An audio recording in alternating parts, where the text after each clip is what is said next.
we're going to talk about mixing. And before we even get started, it's important to understand that mixing is a creative art. So there are no right or wrong ways to go about it, right? A unique style of mixing will define your creative style just as much as the sounds and the arrangement.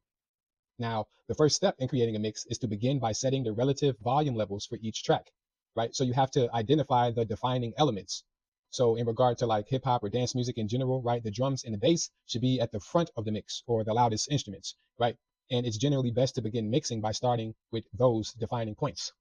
So right here, I'm gonna turn this master track down because I know the volume's kind of loud without the effects and stuff. So let's check out what we got.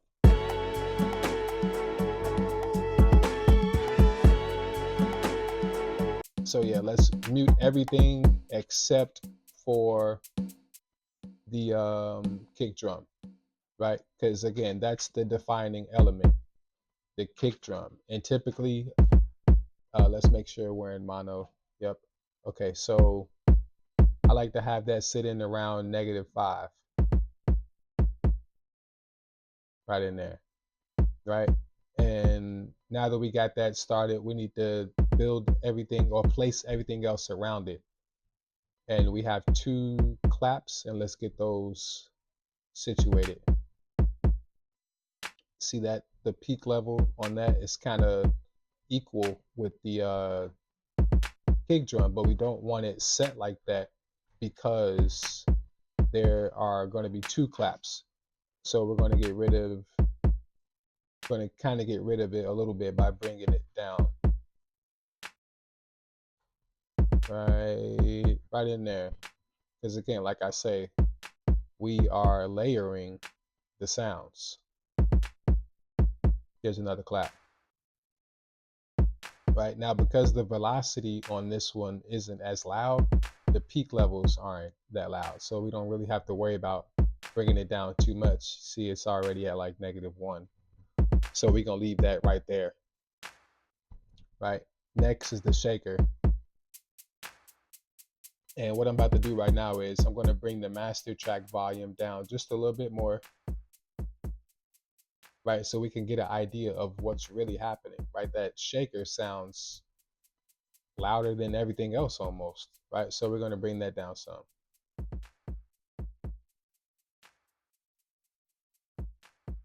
A little bit more, like right in there. Right, now let's get these congos going. That's even with the kick drum. We don't want that loud.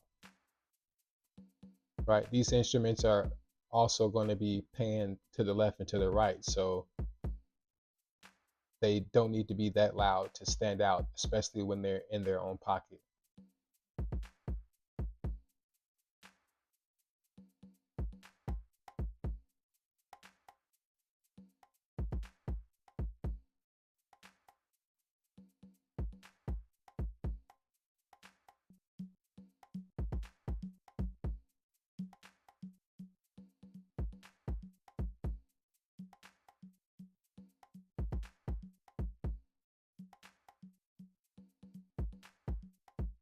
All right, and with this sample track, we're going to do it a little bit different. I'm going to arm it, and you see the volume's all the way down, and we're going to gradually bring the volume up until it is balanced in the mix.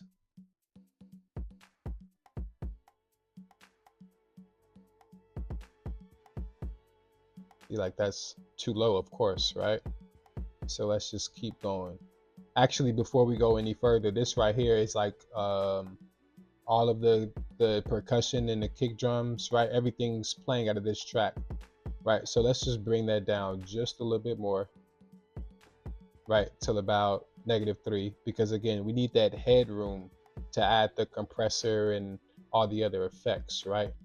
Now let's continue to fade in this sample until it's at a proper level.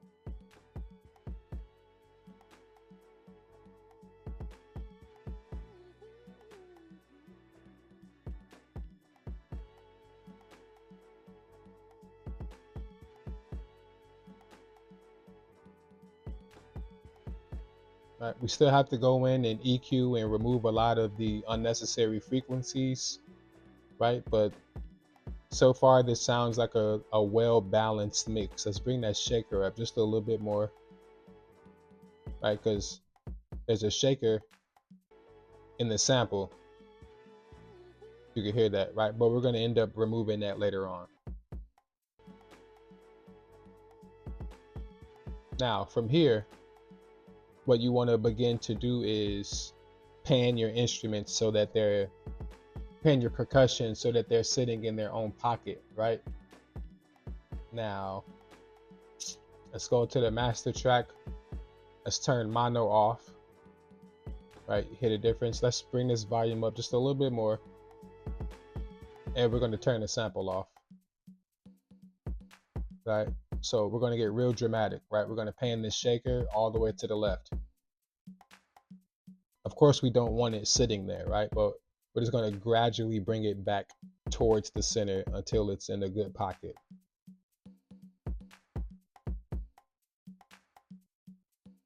Right? I say right there sounds good.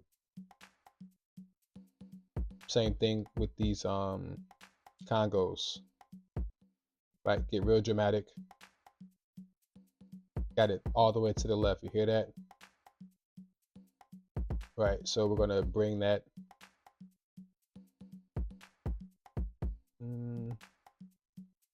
Yeah, I want it outside of the shaker. Right? And again, this is just like my flavor, what I think works with this particular beat, right? This isn't everything that it's set in stone, like you have to do it this way, but these are the steps that you should take whenever you're mixing your track. Again, with this congo right here, let's get real dramatic. All the way on the right side.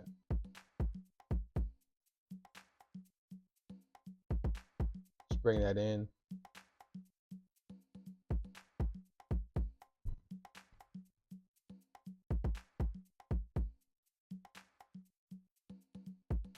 Sounds pretty good. Once again, with this congo, get real dramatic.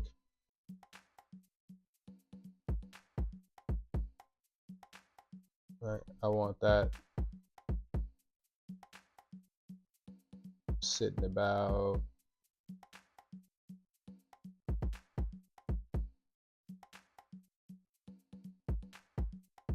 right in there. Let's turn on the sample track.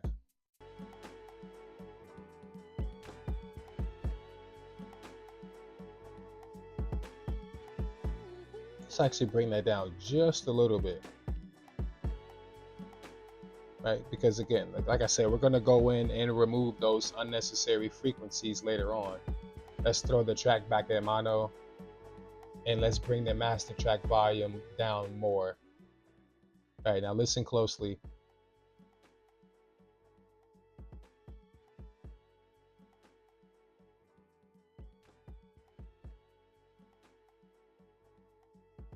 So again, this is just like the first couple steps. I don't want to make this like a super long video because, right, we still got to cover compression, EQ, things of that nature, right? But setting the volume for the instruments, panning the instruments, right? Those are the first couple steps that you need to take when you're mixing your beat.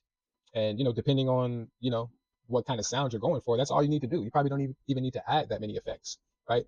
But yeah, these are the first basic steps that you should take when mixing a track. Appreciate y'all.